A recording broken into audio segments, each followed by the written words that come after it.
Aleluya. Aleluya, Dios es bueno. Amén. Dios les bendiga, amados hermanos. Amén. Es un placer inmenso para mí estar aquí con ustedes.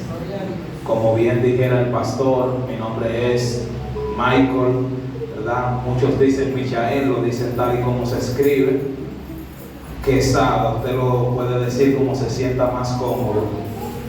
Somos de la ciudad de La Romana y el Señor nos ha concedido el privilegio de estar aquí con ustedes. Amén. Amén. Yo estoy en la misma posición que el pastor, porque no había tenido la oportunidad de relacionarme con ellos, pero así como él me recibe, porque lo envié Emilio, así también fue cuando él me habló para venir. Yo no, si es el pastor, hay que ir, no hay que indagar mucho. Entonces por ahí podemos partir de que ya tenemos algo en común, y es la estima y el respeto que tenemos por Emilio Guerrero.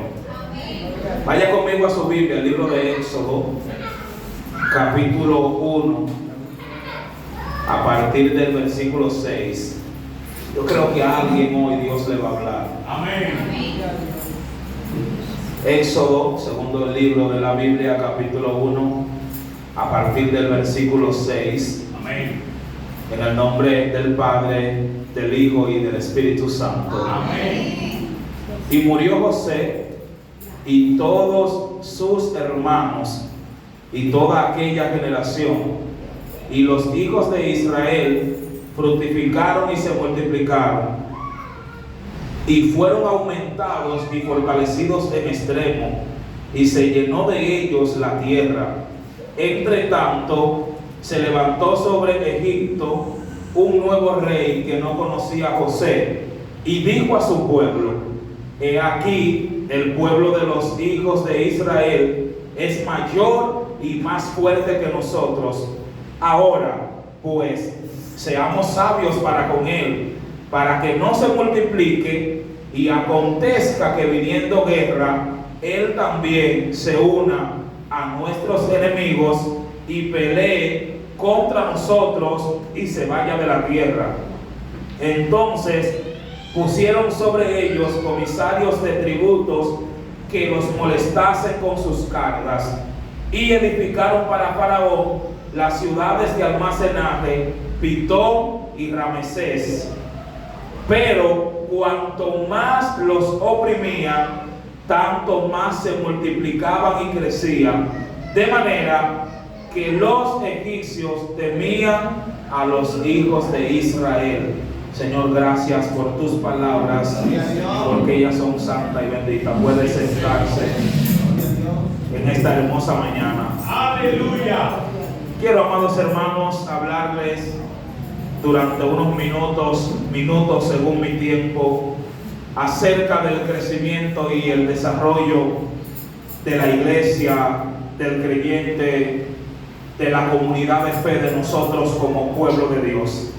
Y para esto quiero establecer como tema: creciendo bajo presión. Ese es el tema que quiero establecer en esta mañana a este sermón. Creciendo bajo presión. El tema del crecimiento, amados hermanos, se relaciona de manera muy directa con el propósito de Dios para con nosotros los creyentes.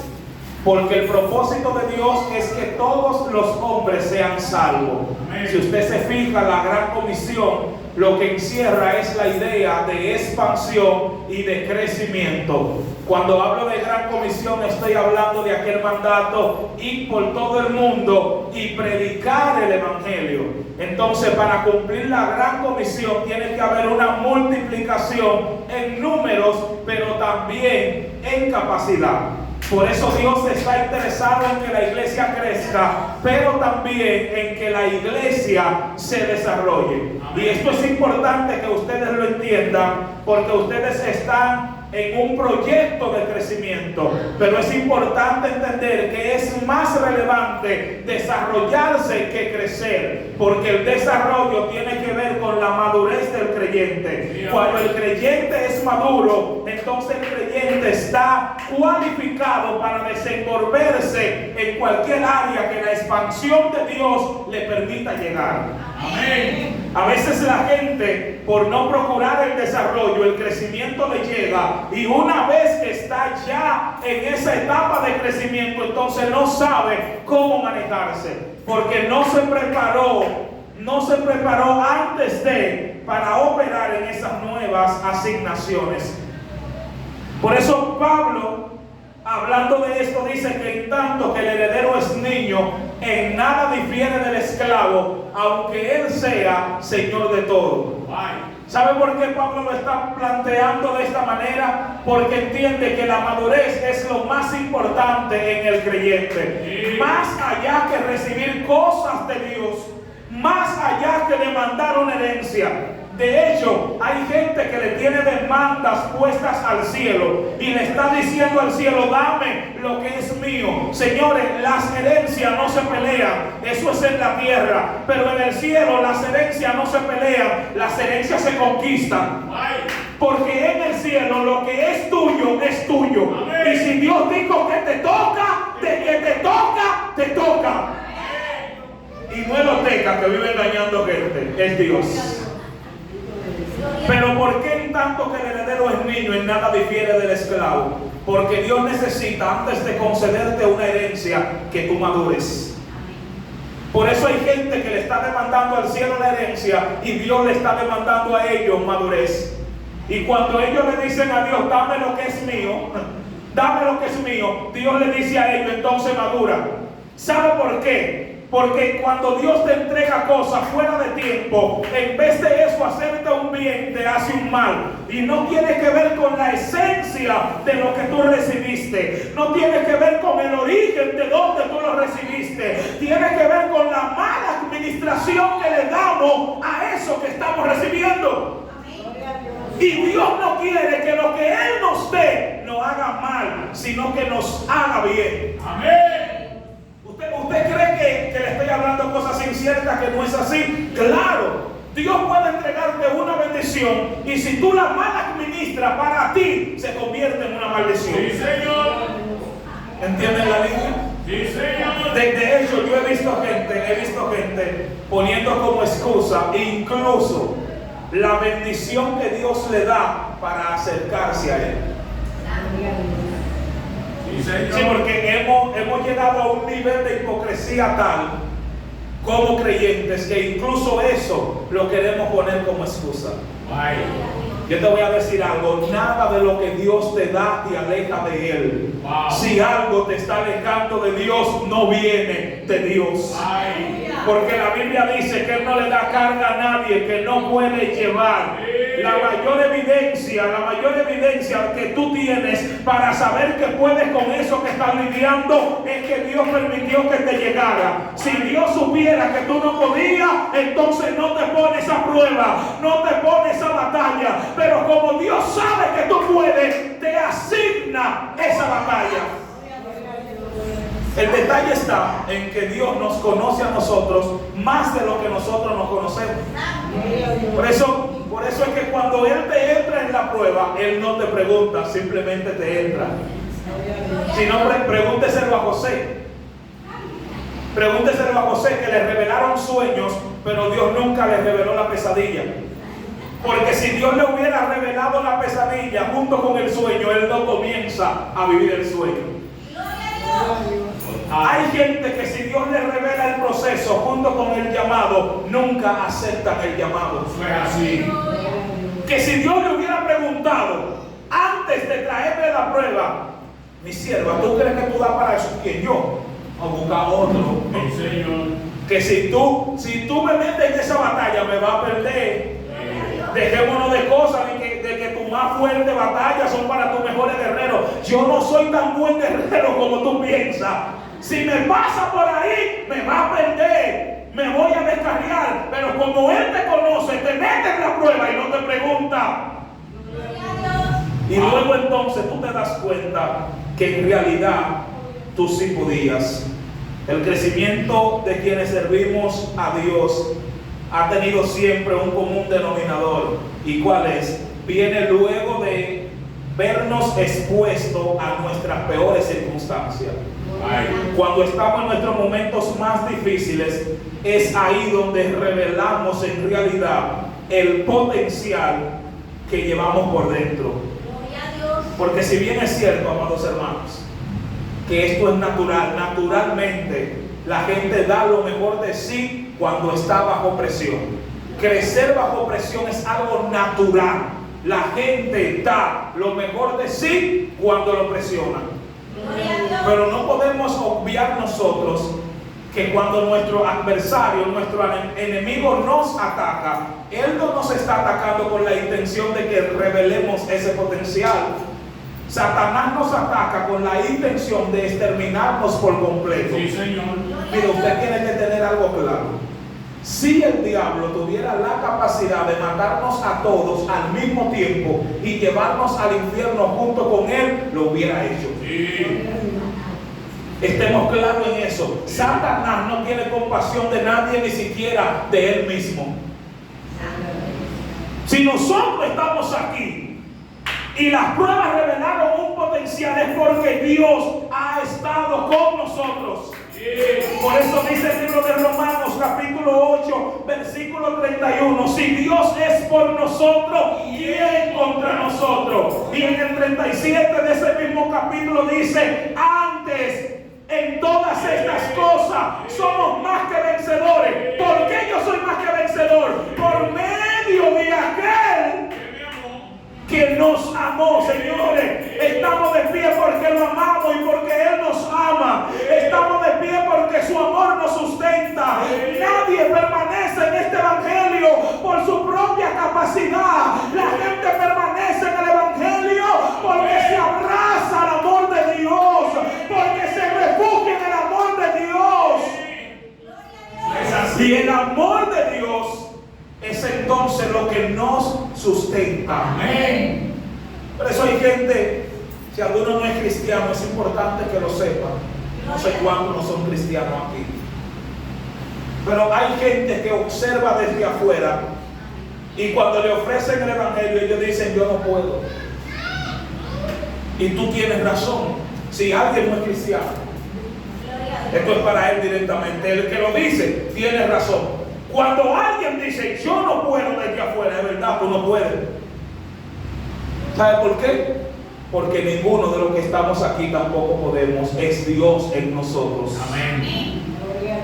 Por eso es que cuando Pedro aborda a Jesús y le dice: maestro, luego de que el joven rico le hace la pregunta y Jesús le responde y Pedro ve el planteamiento de la dificultad, y Jesús le dice: más fácil entre un camello por el ojo de una aguja que un rico entrar en el reino de los cielos. Y la Biblia dice que cuando Pedro vio este nivel de dificultad, aparte le preguntó a Jesús: Señor, ¿y los que hemos dejado todo? ¿Y nosotros? Los que hemos dejado todo por ti. Y entonces Jesús le responde a Pedro, porque era común en él responder una pregunta con otra pregunta. Y le dice: Pedro, ¿acaso hay algo imposible para Dios? Usted sabe qué era lo que estaba diciendo. Le estaba diciendo a Pedro: si tú quieres, tú puedes, yo te ayudo. Cuando alguien piensa que el evangelio es difícil y cuando alguien cree que no puede, tiene razón, porque no somos nosotros, con la ayuda de Dios. Amén. Lo único que tiene que hacer alguien para permanecer en el evangelio es agarrarse de Dios, refugiarse en Dios, y podrá. Amén. La adversidad siempre llega, pero es importante entender que la adversidad no detiene el plan de Dios. Cuando Dios tiene un propósito en la vida de alguien o quiere manifestar su propósito en la iglesia, las circunstancias difíciles no detienen el propósito de Dios. Y esto lo podemos ver como ejemplo en la iglesia primitiva, que la Biblia dice en el libro de Hechos capítulo 8 versículos del 1 al 4, que luego de la muerte de Esteban comenzaron a perseguir a todos los creyentes, de manera que ellos tuvieron que salir corriendo de Jerusalén hacia las demás ciudades, hacia Samaria, Judea, otras aldeas, a diferentes lugares. Solamente se quedaron en Jerusalén los apóstoles. Pero la Biblia dice, miren lo que dice el versículo 4: pero los que fueron esparcidos iban por todas partes anunciando el evangelio. Bendita persecución, porque si no lo persiguen, no se mueven de Jerusalén. Bendita la persecución que provocó que Felipe llegara a Samaria y que proclamara el santo evangelio y que se levantó un avivamiento tan grande, aleluya, que toda la ciudad fue estremecida. Pero fue producto a qué? Producto a una persecución. Ellos intentaron, aleluya, o entendieron que lo estaban deteniendo, pero en realidad lo estaban expandiendo. Así que cuando Satanás cree que tú llegaste a tu final, en realidad te está llevando a tu comienzo. Amén. Alguien tiene que entender eso. Y aquí sí tengo que detenerme. Porque usted sabía que a veces Satanás y la vida te golpean y te dejan en la nada, te dejan hecho ceniza, te dejan hecho polvo. Sin embargo, cuando Satanás te deja en la nada, te está llevando al terreno perfecto para que en tu vida Dios lo haga todo. Señores, porque ¿de dónde dice la Biblia que Dios formó el mundo? No fue del polvo de la tierra. Así que cuando Satanás te deja en la nada, ese es el escenario perfecto para que Dios te tome y lo forme todo. Así es el Dios al que le servimos.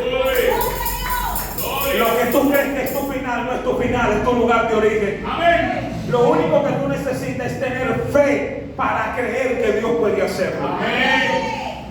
El problema de muchos de nosotros es que tenemos la capacidad de creer que de la nada Dios hizo el mundo, pero no tenemos la capacidad de creer que de la nada Dios puede hacer mi mundo. Ay, entienda la diferencia.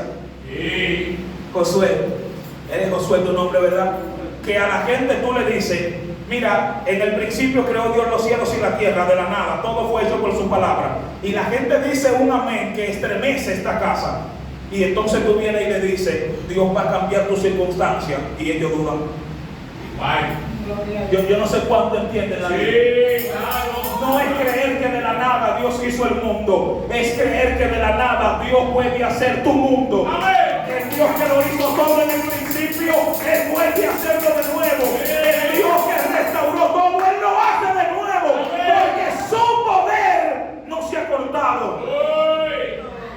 ¡Qué gloria! La persecución impulsó a la iglesia primitiva, los ayudó a desarrollarse. Ahora había creyentes por todas partes predicando el santo evangelio. Porque fue Jesús que dijo que las puertas del Hades no prevalecerán en contra de la iglesia.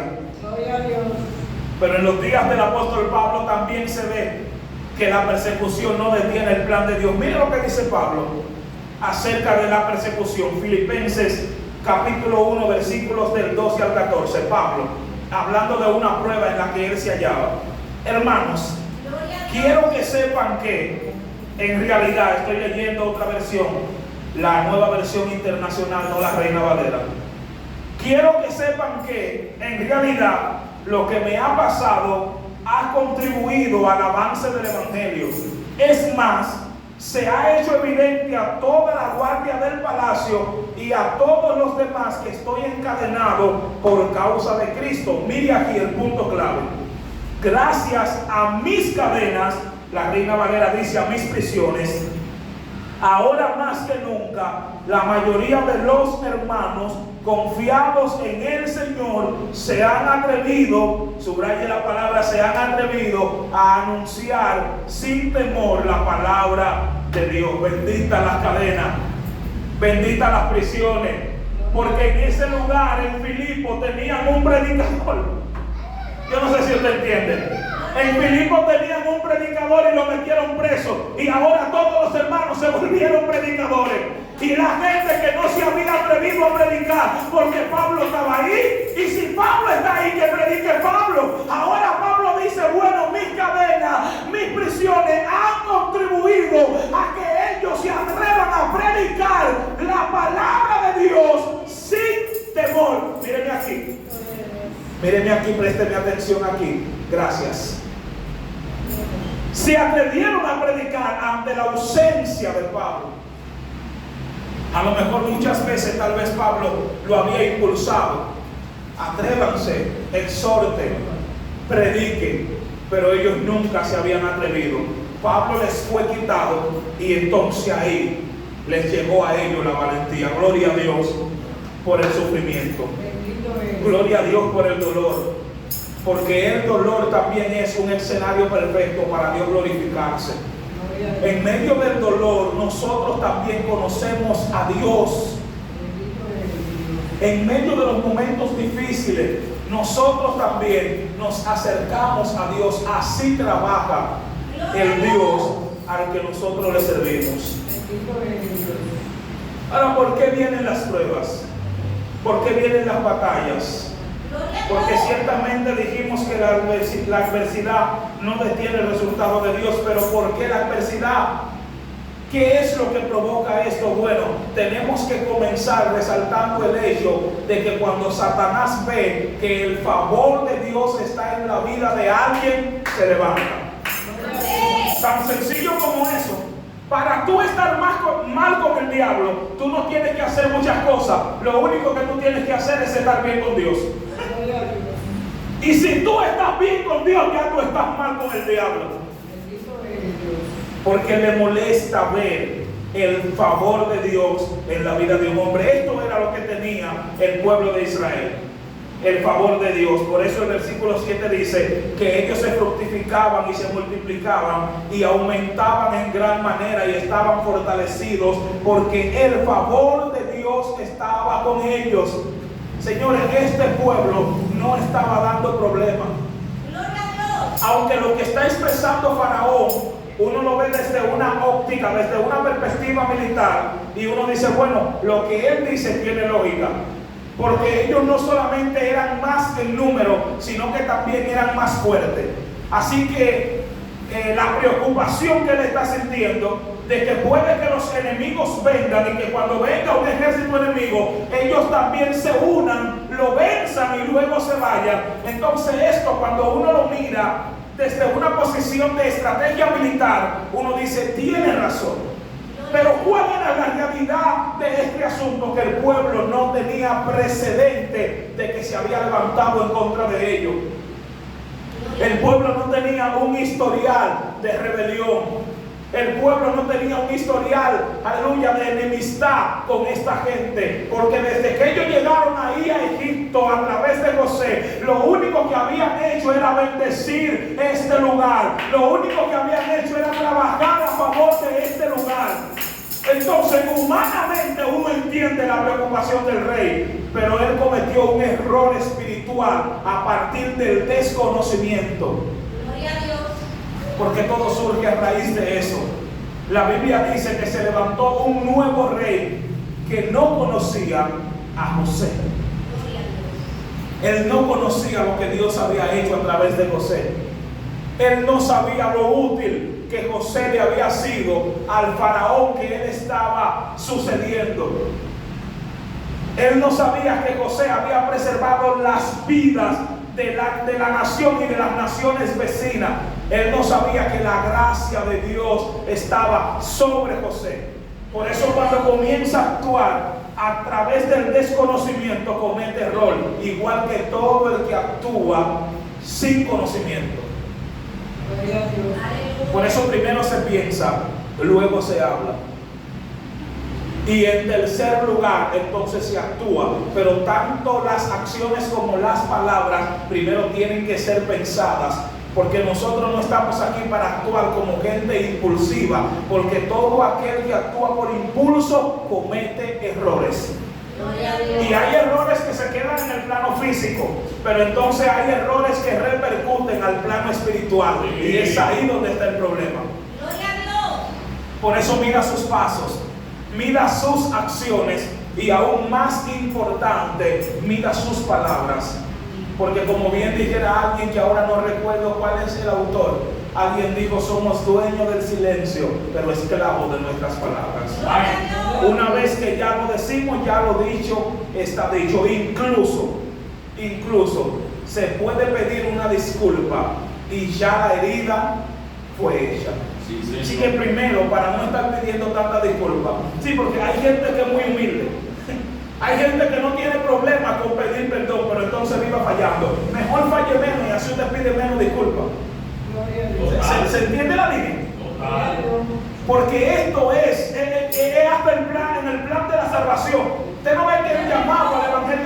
arrepentidos y convertidos.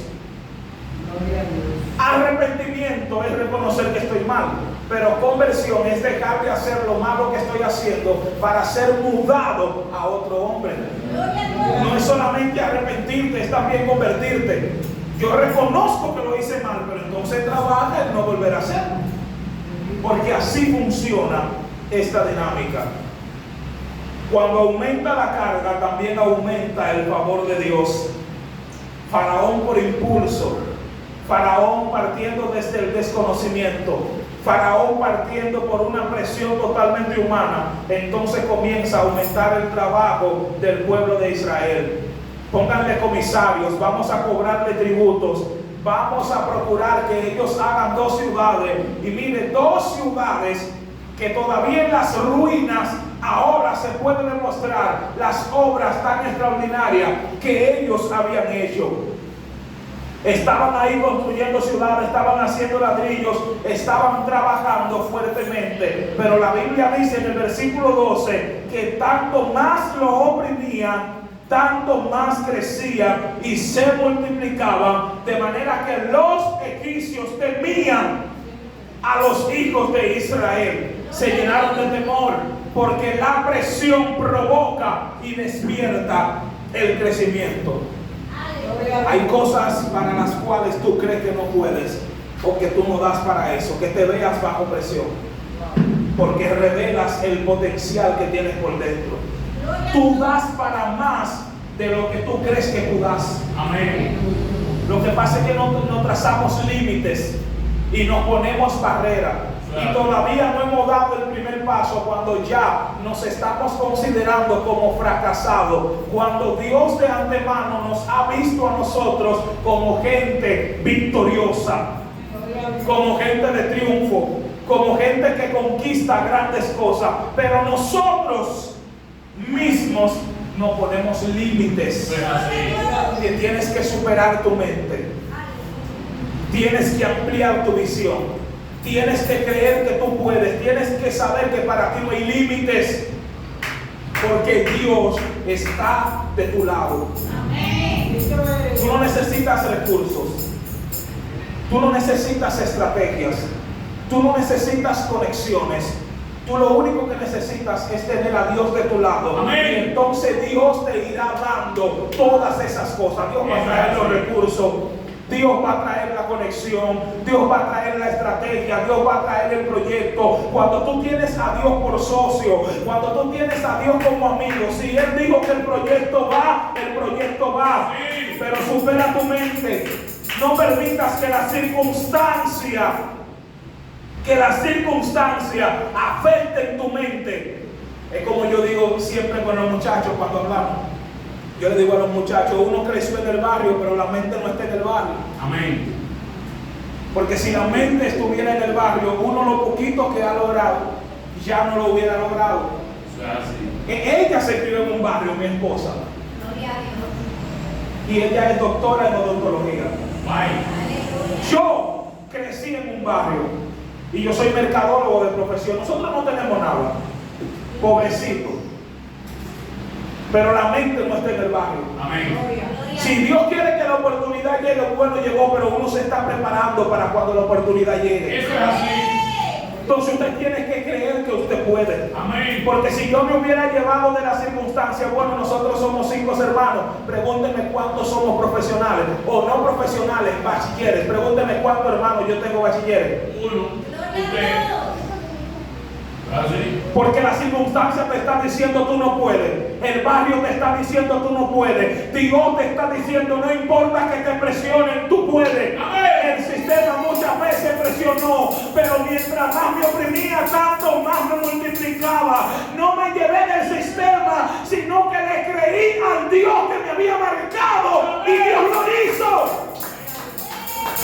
Hay que creerle al Dios al que nosotros le servimos. Eso es así. Señores, porque yo le voy a decir una cosa: las aflicciones no quiebran a quien Dios sustenta. Para que las aflicciones te quiebren, tú tienes que estar fuera de la mano de Dios. David entendía eso. Mire lo que dijo David al respecto. David dijo: a Jehová he puesto siempre delante de mí. ¿Cómo lo he puesto? Delante de mí. Porque está a mi diestra, no seré conmovido. No hay nadie que camine de la mano de Dios que el sistema lo mueva. No hay nadie que camine de la mano de Dios que el diablo pueda destruirlo. Él podrá atacarte, podrá sacudirte, pero tú no serás conmovido. Jehová camina siempre delante de ti. Yo no sé si usted está entendiendo esto que dice el salmista. Él dice: a Jehová he puesto siempre delante de mí. Señores, lo que está diciendo el salmista es que para el diablo llegar a él, primero tenía que pasar por Dios, y por encima de Dios no ha pasado nadie. Deja que Dios camine delante de ti y siempre tú tendrás la victoria. Dios es fiel. Dios es fiel. Y siempre Satanás va a buscar una estrategia. Faraón también la buscó. No podemos matarlo oprimiéndolo, entonces vamos a matar a todos los niños. Usted conoce la historia. Llamaron a 2 parteras, y entonces en ese momento él le dice: miren, cuando ustedes vayan a asistir a las hebreas en sus partos, yo quiero que ustedes hagan algo. Si es hembra, déjenla vivir, pero si es un varón, entonces mátenlo. Y la Biblia dice que el temor de Jehová vino sobre las parteras, porque, señores, hay que estar claro en algo. Más temible es Jehová que Faraón. Lo único que Dios no va a hacer es lo que Él no quiera que pase. Pero nadie mete más miedo que Dios cuando Dios está virado. Cuando Dios está regado. Yo no sé si usted entiende la línea. Cuando Él está regado, cuando Él dice que va a hacer, cuando Dios quiere hacer, nadie lo puede parar. Dice la alabanza: cuando Él manda el mensaje, hace al profeta entregar. Así es Dios. Es más, una vez yo predicaba con el tema una parte de Dios que tú no conoces. Porque a veces la gente quiere encasillar a Dios de una forma que solamente es el Dios amoroso, y es verdad que Él es amoroso, y solamente la parte buena, y mi niña y mi niño. No, hay una parte de Dios que nosotros no conocemos, y ojalá y que nunca la conozcamos. Una parte donde Dios frustra los proyectos. Una parte en la que Dios desciende como trueno y te pone contra la espada y la pared y te dice: esa es mi manera. Una parte en la que Dios te toma por la quijada, como tomó en cierta ocasión a un profeta, y le dice: yo soy Jehová, su nombre. Una parte en la que Él dice: yo soy Dios. En la que Él levanta su mano y dice: yo juro por mi nombre, porque no he encontrado por el nombre de quien jurar. Juró por su nombre. Esa parte de Dios es bastante delicada. Muy difícil. Así que Faraón era temible, y ella lo sabía. Ellas sabían que desobedeciendo a Faraón se podían morir. Pero no fue cualquier cosa. Es más, es que estas mujeres eran inocentes, Grisel. Porque no fue que ellas quisieron, fue que ellas tuvieron que. Porque el temor de Dios invadió su corazón. Cuando el temor de Dios te invade, tú haces lo que Dios quiere y no lo que tú quieres. Por eso cada vez que usted vea a alguien haciendo lo que le da su voluntad, el temor de Dios no está en él. Porque la gente que vive guiado por el temor de Dios no habla lo que quiere, no camina como quiere, no se conduce como quiere. Todo lo que hace está regido por la voluntad de Dios. Señor, realmente te agrada mi vida. Señor, realmente te agrado como yo me estoy comportando, como me estoy conduciendo. Esto es lo que procura. Y cuando Faraón las aborda acerca de este problema, porque Faraón dice: ve acá, hace ya 2 semanas que yo dije que eliminaran, y por cada esquina que yo paso, yo lo que veo es más muchachito, y yo escucho los gritos, ñe, y ya los ñe debieron haber cesado. ¿Qué es lo que pasa? ¿Por qué ustedes desobedecieron mi orden? Entonces ellas le hacen un planteamiento que es importante entender, que ellas no estaban mintiendo. No. Ellas estaban presentando una verdad. Lo que pasa es que la verdad que Faraón quería escuchar, ellas no se la dijeron. Ellas no le dijeron: mira, fue que Jehová. No, ellas no, porque tal vez ni siquiera lo entendían. Tal vez ni siquiera se dieron cuenta. Así que hasta donde estaba su capacidad, ellas respondieron y le dijeron: rey, lo que pasa es que las hebreas no son como las egipcias. Cuando nosotros venimos a llegar, hace mucho que ya ellas han dado a luz, porque ellas son más robustas y son más fuertes que las egipcias. Eso es verdad. Señores, los hebreos no somos como los egipcios. Y cuando hablo de los hebreos, estoy hablando de la iglesia. Porque yo no sé si usted sabe que nosotros somos el Israel espiritual hoy en día.